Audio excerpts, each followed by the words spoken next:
second delay on it. So when you see in the movies, when the German soldier throws a grenade and the American soldier throws it back, that's really not correct, because by the time he throws that grenade and it lands at his target, it's exploding. And to fight a bear will show you how a typical soldier would throw that grenade. And then once he threw it and it exploded, the rest of the squad would move in and neutralize their objective. Now, the German army also had a smaller grenade. It had the same explosive charge on it, but it was called an egg grenade. And it's called that because it looked like an egg. And it was similar to our pineapple grenades, but again, it's a concussion grenade. Now, in a defensive position, they would put fragmentation sleeves over the warhead. To fight a bear, show them the warhead. To fight a bear, show them the warhead. The top of the warhead, they would put a fragmentation sleeve over that would burst when it exploded. Now, another thing the German army used to do with these grenades, they would have some with a 1-second fuse. Now, you're sitting there saying, well, why would you put a 1-second fuse on the grenade? Because when he pulls that string, and 1 second goes by, that grenade's right there. It's right by his head. Well, the reason they did that is they would leave the grenades in their positions and then retreat. And then when the enemy would come and find them, they would use them. They say, oh, okay, well, we'll use their munitions against it. And then it would explode and take out that squad or that grouping of men. Now, the Americans and the British caught on to this tactic very quickly during the war, and they gave strict orders not to use unexpended enemy munitions. It was to let the demolition crews come in and get rid of them. The Russian army, however, never learned that lesson until the very end of the war, and they're still falling for this trick. So now what we're going to do is we're going to move on to the standard weapon of the German squad, which is the K98 rifle.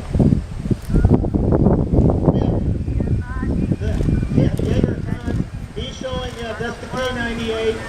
This is based off the World War I G98, and basically this is just a short version. And there's a couple little modifications on the handle is turned down instead of straight out, but other than that, it still operates the same. This is one of the finest bolt-action rifles in the world. It is very reliable, it is very accurate, and the construction on it is extremely solid, and it was copied the world over. I mean, we're talking, the Springfield rifle is copied off that action. You had Yugoslavia producing them, Argentina, Chile, Spain, lots of countries produced this rifle and copied it. It's such a good rifle. Now, it's an 8mm rifle and has a 5-round magazine. It's an internal magazine. He's going to show you one of the clips.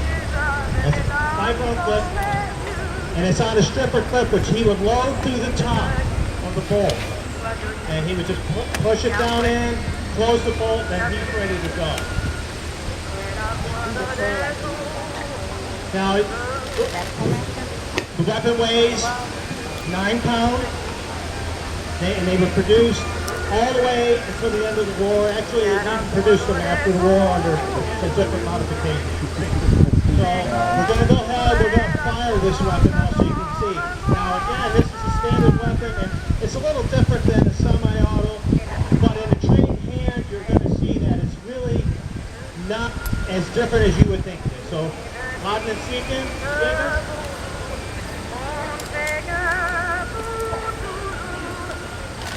for 5, you can fire 5 rounds.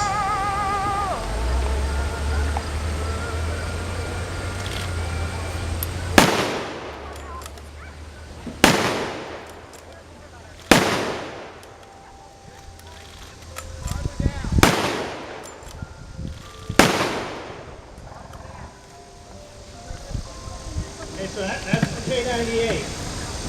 Now, in the squad, not everybody's going to fire at the same time. They're going to fire tandem. So while one man is re-chambering around, another man is firing so that they can cover each other. So we're going to show you that with the Jaeger and Overschutz, they're going to fire in tandem. Laden and Seeken.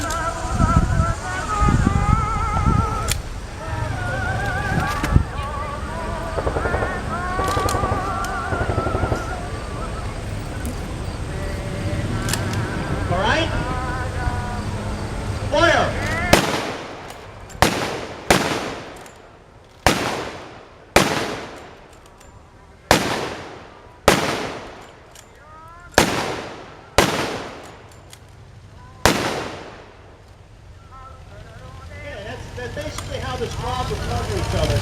And the thing is, with the rifle and the German squad, the rifle is there to support the machine gun, not the machine gun to support the rifles like in an American squad. Two different theories, but they both work basically the same in the field. Now, the next weapon we're going to talk about, the fighter Beer is holding, this is the G43. This is the German version of the K98 that is a semi-automatic rifle, just like the M1 Garand.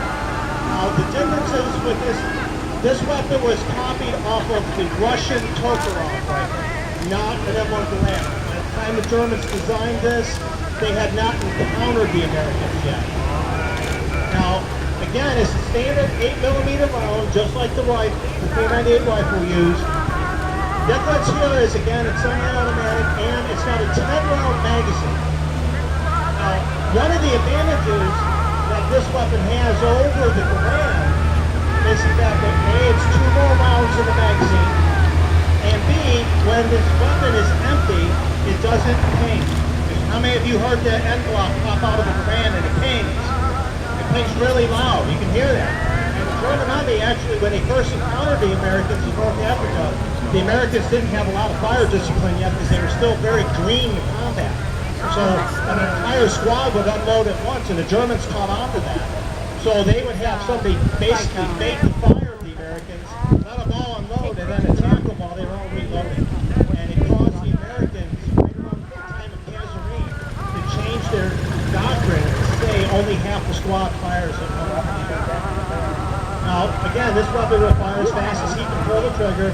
Now, one of the disadvantages to this weapon, to the Garand, is that the gas exchange system in this one is a little more complicated and harder to maintain than what the American Garand does. And thus, you don't really see entire squads armed with this. What you would see would be snipers might have this weapon. Some squad leaders would have it, or maybe some specialized troops. So we're going to go ahead. Again, it's about the same dimensions and weight as the 98, and we're going to have the fighter Beer for your butt.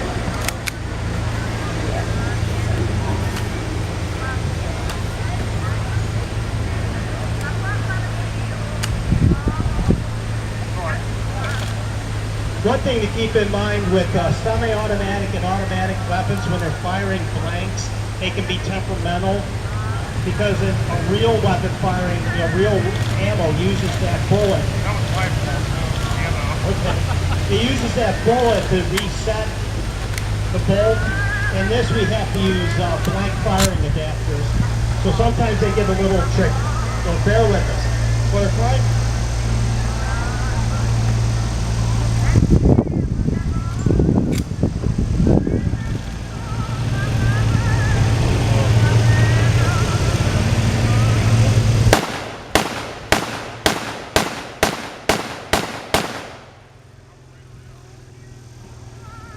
Okay, there we go. He got it going. So that is the G43. Like I said, so they would shoot. There was a few of them on, but it wasn't. And then they would shoot a blank, and that would make the ping. That was the firing pin hitting the strip. And it's the submachine gun. Not supposed to.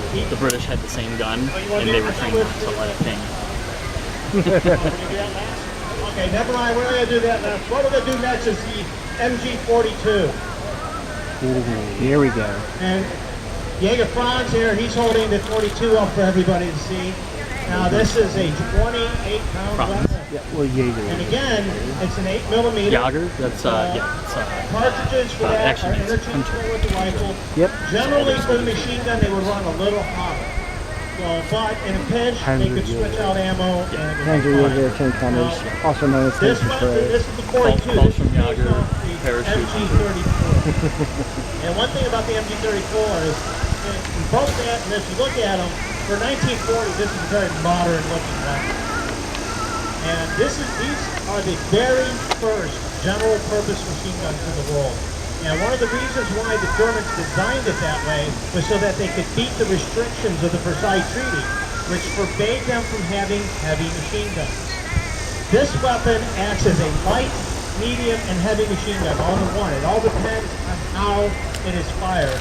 Now the standard firing is as a light machine gun with 2 men. So you'll have the number 1 gunner, and you'll have the number 2, who will be the loader. In heavy position, it would be up on the lafette mount, which is going to increase its range, and it's going to use optical sights instead of the iron sights. And it would have more barrels available to it, more ammo, and a larger crew. Now, the weapon here, this one here, this fires 1,200 rounds a minute. Now, does anybody wonder why that fires 1,200 rounds, why it's so fast? The standard American 30 caliber is only 500. Most of the Russian weapons were 5 to 550. Reason this is so fast, the Germans realized after their experiences in World War I that the best time for them to train on their target is when it's moving in between cover. So if you're firing 1,200 rounds a minute, that breaks down to 20 rounds a second. So if it takes a soldier 3 seconds from that cover to that cover, this gunner can put 60 rounds on it theoretically. So that's going to greatly enhance the fact that he's going to hit me. Now, the Americans referred to this as Hitler's buzzsaw. Do you know why? Because of the sound, right. Because when this, unlike any other machine gun, when you're firing this, you cannot hear the individual rounds. It sounds like you're ripping a piece of cloth. The Americans made training films for this, saying, oh, well, its bark is worse than its bite. But the combat troops found out the truth that that is not the case. This thing bites very, very hard. And this is very deadly weapon. Now, basically, one box of ammunition, this is about 250 rounds belted ammunition. And the theory was, after we fired one of those, we would change the barrel. I'm sure a lot of you have seen in war movies where they say, oh, well, we'll get that machine gun when they change out the barrels. What the gunner would do, number one, when he goes through, he would eject the barrel, it would come out, he could grab that barrel out, put a new one in. By the time he's doing that, the number 2 had another box of ammunition. He's closing this door, number 2's feeding the feed flip through, the starter tab. It's coming through and they're ready to go. Generally, 4 to 5 seconds. A trained crew is 4 to 5 seconds on this, so very efficient. And like I said earlier, the Germans, this is the killing arm of the squad. The entire squad revolves around this weapon. So this is crucial. So another way they would use it now, generally you've seen earlier when we fired little airplanes and they were laying down firing. Now they could fire it on the move, where number 2 would grab the bipod legs, put them up on the shoulder, and they could fire it from a standing position.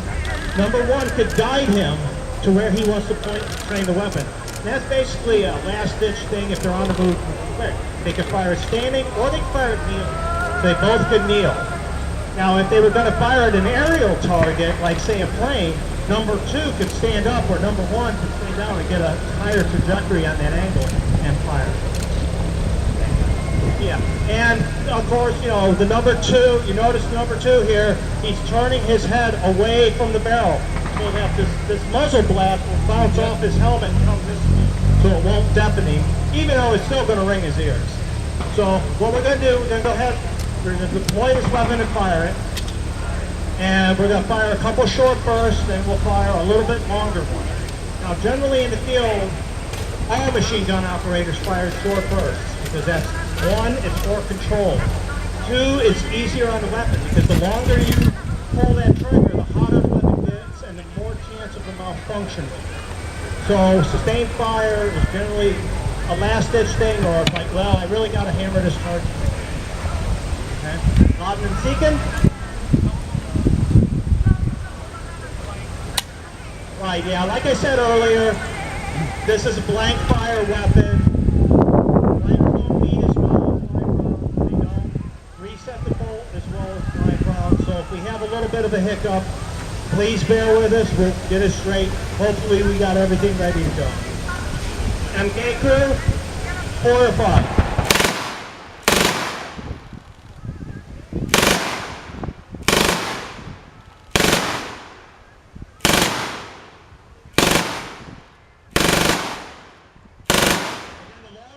We'll do a long burst and you can see that. And then the jam. See, I knew I was going to tell her the long burst and it was coming from my See if we can clear that jam up. There. Okay, we're going to reload. Try that again.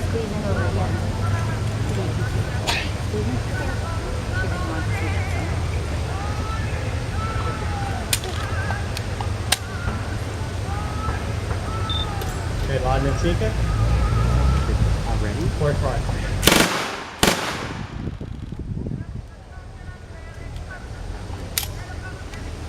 Okay, I think it's going to be a little temperamental on that. Right, yeah, these typically a regular machine gun round is a little hotter and it cycles it through a little faster. This right now, it's probably running about 950 to 1,000 rounds a minute instead of the 1,200 just because of the blanks. So, okay, well, we're going to try one more time? Fires 1,200. Move on. a minute. We're fine.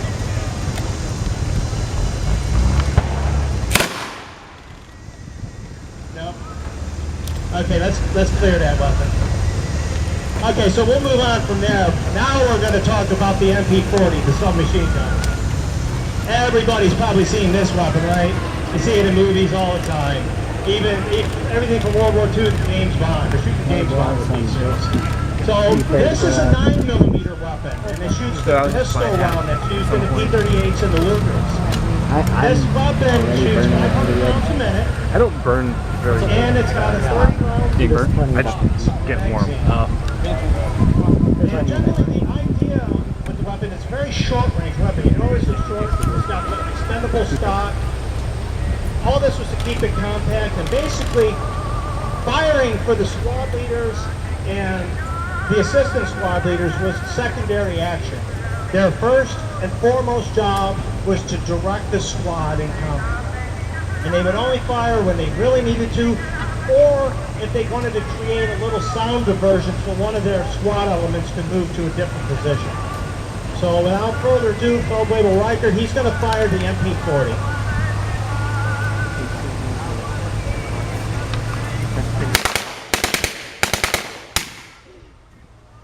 And again, it's automatic weapons are coming.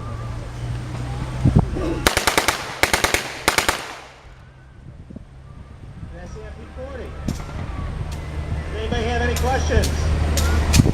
You got questions? What's your question? Or you just waving to me? Okay.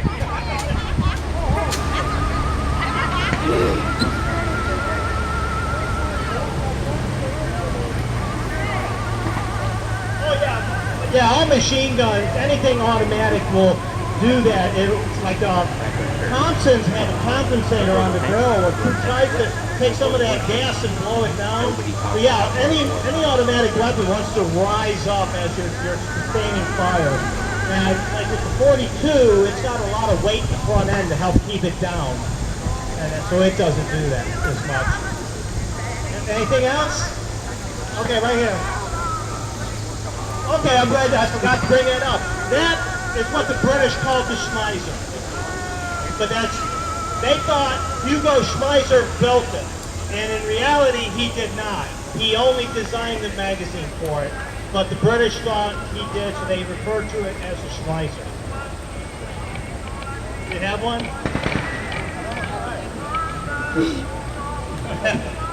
Anything else? All right, but hey, thank you everybody. And before you leave, I would like to also direct your attention that there are a lot of displays up the hill here for German Army that we'd love for you to come and visit us. And okay, so have a wonderful day.